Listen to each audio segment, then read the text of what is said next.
Our next section is 6.6, and we're going to be finding the rational zeros. Essential question, how do you find the rational zeros of any polynomial?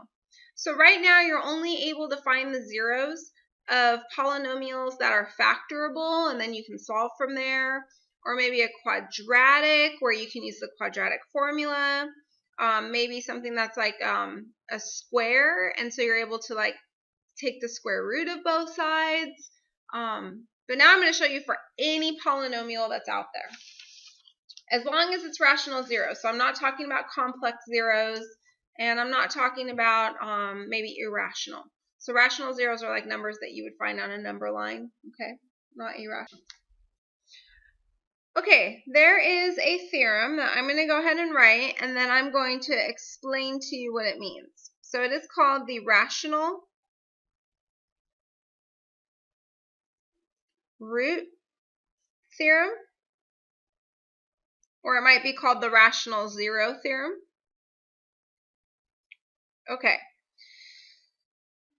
So if you have a polynomial, let's underline that. If f of x is equal to, and then we've got that whole original representation of what a polynomial actually looks like, right? I'm going to kind of shorten it a bit. But basically, your leading term is going to have your highest degree all the way down to where we might have then x to the first degree, and then plus your constant, right, where x is 0.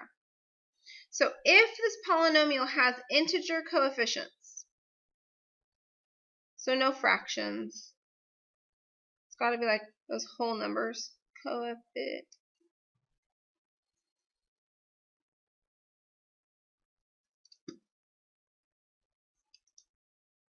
Having a hard time spelling.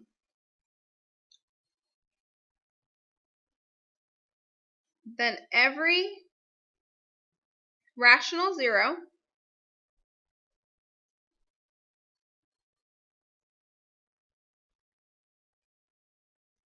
of f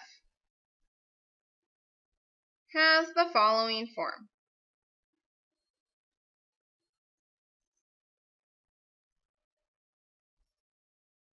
So that form is going to look like this. So every single zero is going to look like, and this is going to be really weird to you right now, but p divided by q. Okay, what do I mean by that? Well, p is going to be the factors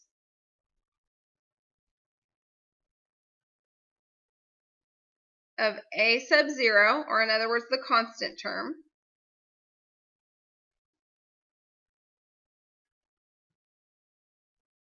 all over, and q is going to be all the factors.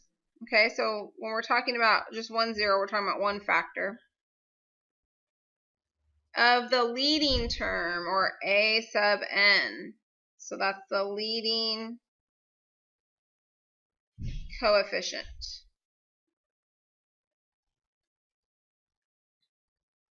So you're probably saying to yourself right now, what the heck is she talking about? All right, well, let me give you an example. So first example. We are going to find the rational zeros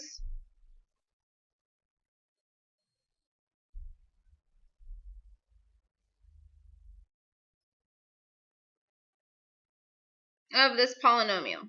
F of x equals 3x cubed plus 12x squared plus 3x minus 18. So you might be saying to yourself, there's 4 terms here. Let me go ahead and factor that by grouping. Well, guess what? You can't factor that by grouping, because when you factor out the common factor from the first 2 terms, you'll be left with an x plus 4. And when you factor out the common factors from the last 2 terms, you'll be left with an x minus 6.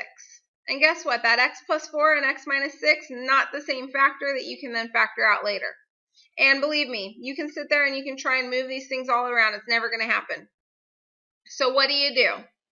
Well, if you have a calculator, the best thing to do, plug this thing into the calculator, find your roots. But you're not always allowed a calculator, so we better learn a different way to do this. Okay, so the first thing what we want to do is we want to find all the possible rational zeros. Okay, and again, the rational zeros have this form, this P over Q. So the first thing I want to do is I want to find the factors of my constant term. So those are my P's. Okay, so the first thing I do is I find factors of P. Okay, so P is the factors of the constant term. And it could be positive or negative, right? So it could be positive or negative 1, positive or negative 2, positive or negative 3, let's see, 4, 5, positive or negative 6, positive or negative 9, positive or negative 18. I think I've listed all of the factors of the constant term. Okay? In addition to that, I also need factors of the leading coefficient, right? Or of Q. These are usually a little bit smaller, so it's going to be positive or negative 1, positive or negative 3. So that means that all my possible rational zeros, so all possible, let's move my paper up a little, rational zeros will basically be P over Q. Okay, so let's list them all. So first of all, I'm going to take each of these P's and divide them by Q. Well, the first Q that I have here is 1, so they're all going to be the same.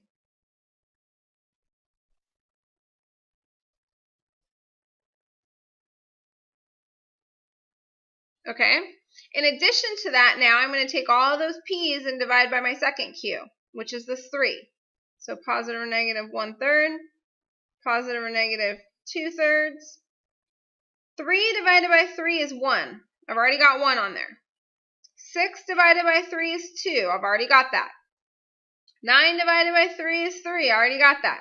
18 divided by 3 is 6. Already got that. Okay, so I think I'm done. So I've listed all my possible rational zeros. And now what I do is I test. So the next thing I'm going to do is test. And maybe I should write out little steps here for you. So this is step 1. This is step 2. This is step 3. Okay, so you're going to test. And in order to do this, you're going to test it by using synthetic division. Now, what are you looking for? So if this is a 0, if any of these numbers are zeros and I use synthetic division, I'm going to be looking for my remainder to be 0, right? That's that factor theorem. Okay, so that's what we're looking for right now. So I'm just going to start testing these guys. Okay, so I never start with the fractions. This is where I go to when I am just sad and desperate, okay? I want to start up here with the easiest numbers possible. And what I would recommend you do on this assignment is that you work with some other people. So obviously in class you can do that, but even if you need to do some of this at home, work with some other people and split up the work, okay? So maybe tell somebody, hey, you take 1 and I'll take -1. Let's see if any of those work. Okay, so I'm going to start with 1. So if 1 is a 0, I would put this outside. I'm going to do synthetic division. So my polynomial is here. Let's make sure all my degrees are accounted for. 3, 2, 1, 0. So I don't need to add any zeros. I'm going to write down the coefficients. And now I'm going to test it. Bring down the 3. Add. It's 15. That's 18. Multiply. Wow, that was easy. So because this is 0, by the factor theorem, I know that 1, x equals 1, is in fact a 0 or a solution. Okay?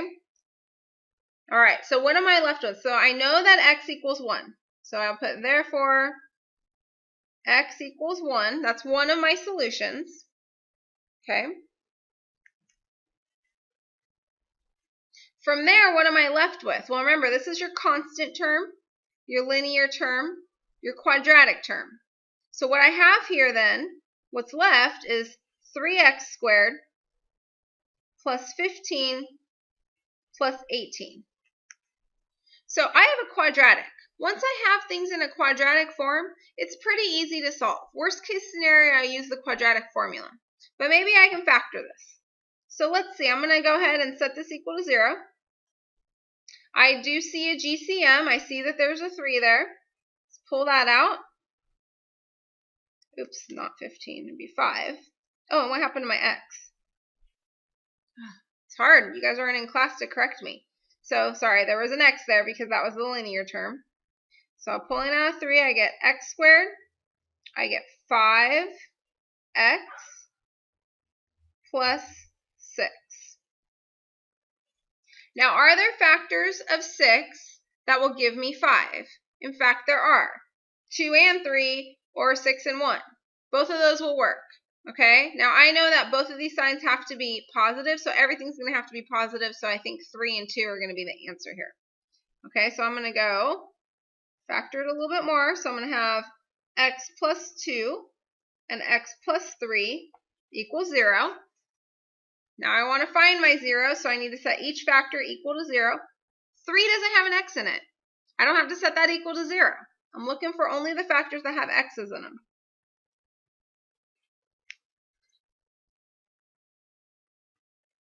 So that tells me that x will be negative 2 because I subtract 2 from both sides, and x will be positive 3 because I add 3 to both sides. Okay, so my solution here are these two and this one, which would make sense, right? Because let's think about the degree of this polynomial. 3.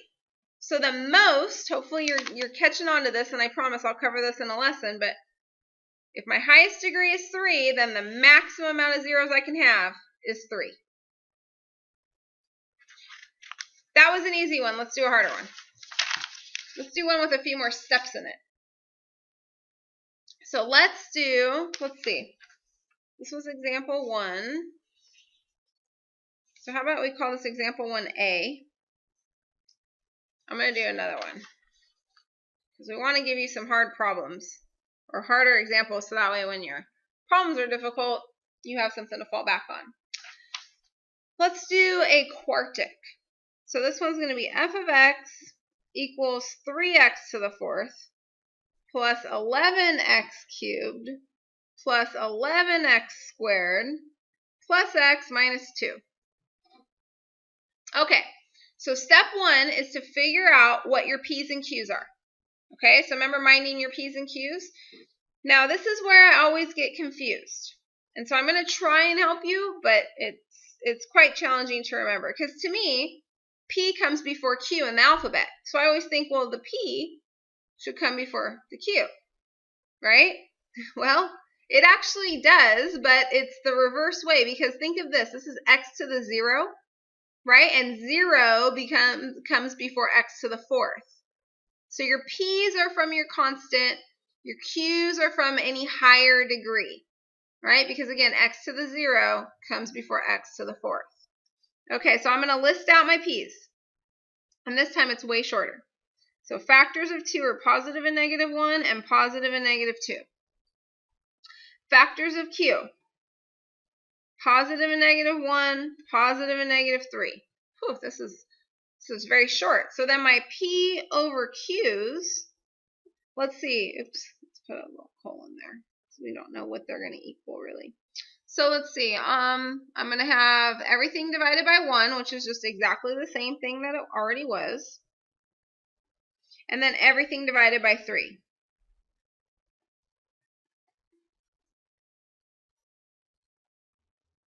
Now this is where I use synthetic division to test all of these rational zeros, possible rational zeros. Okay, so I'm going to take my polynomial here. I'm going to write my coefficients. So let's see, I'm not missing any degrees, so I'm going to have 3, 11, 11, 1, and negative 2. And then I'm just going to start testing these. So I'll start with 1. Again, I always save the fractions for last. Let's see if it works. And how will I know if it works? Well, it's going to be a factor or a root if I get a remainder of 0.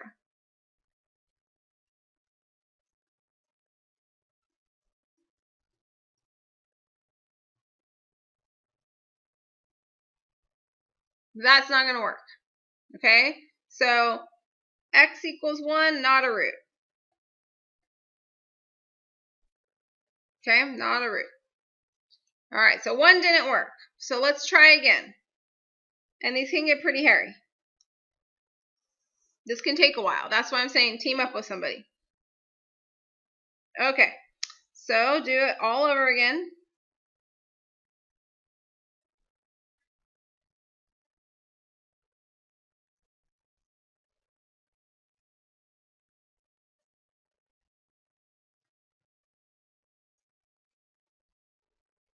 That'll give me -2, positive. Oh, look at there. So I did get, in fact, that 0 as my remainder. Therefore, I do know that x equals -1 is a root. Okay, so that's one of my solutions. Now, here's the cool thing. What you have to realize here is that you have a polynomial, right? This is linear. This is constant. This is linear. This is quadratic. This is cubic. So now I've got a quadrinomial that is a cubic.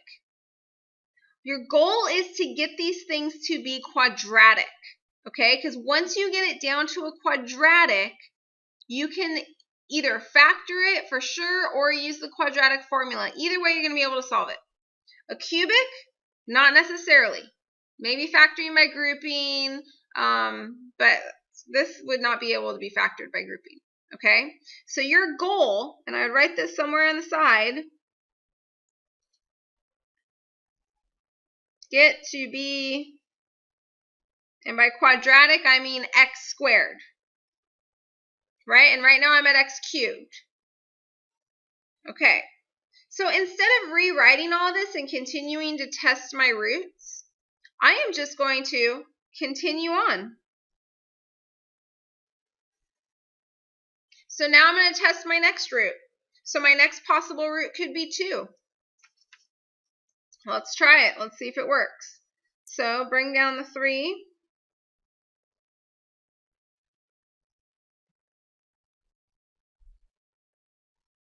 Oh, that didn't work, did it? So that did not work. So what you can do at this point, if you don't want to take up too much paper, is you can erase this and you can try again. Okay, so I'll do one like that because it's up to you how you want to do this. If you have a good eraser. If not, start over. Take these numbers, drop down, try it again. Okay? Let's go ahead and try now, instead of 2, let me try -2. Okay, bring that 3 down. That's -6. 2, that's -4. That'll give me -1, 2, and there's my 0. So now look at this. Okay, so that tells me that x equals -2 is also a root. And now look what I have. I have a constant, the linear, the quadratic. So it's down to x squared. Okay, so I now have 3x squared plus 2x minus 1 equals 0. So I have a couple of options here. From here, I can either factor or quadratic formula. So I'm going to go ahead and try factoring. So factors of 3, factors of 1. Is there any way I'm going to be able to get 2 out of that? Let's see. 3 times 1 is 3. 1 times 1 is 1. And 3 minus 1 is 2. So I think that's going to work out because I can subtract because my 2 signs can be opposites to give me this negative. And I'll end up with a positive 2 in the middle.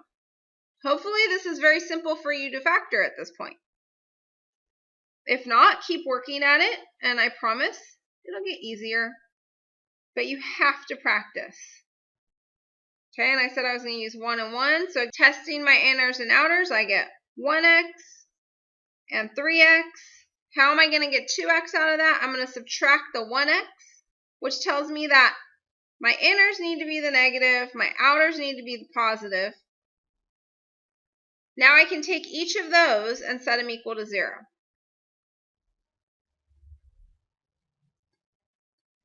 And solve.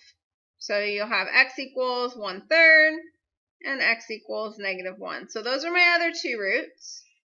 So altogether here I have 4 roots, which makes sense because this is x to the 4th power, right? So the maximum amount of roots I can have is a total of 4, which I have.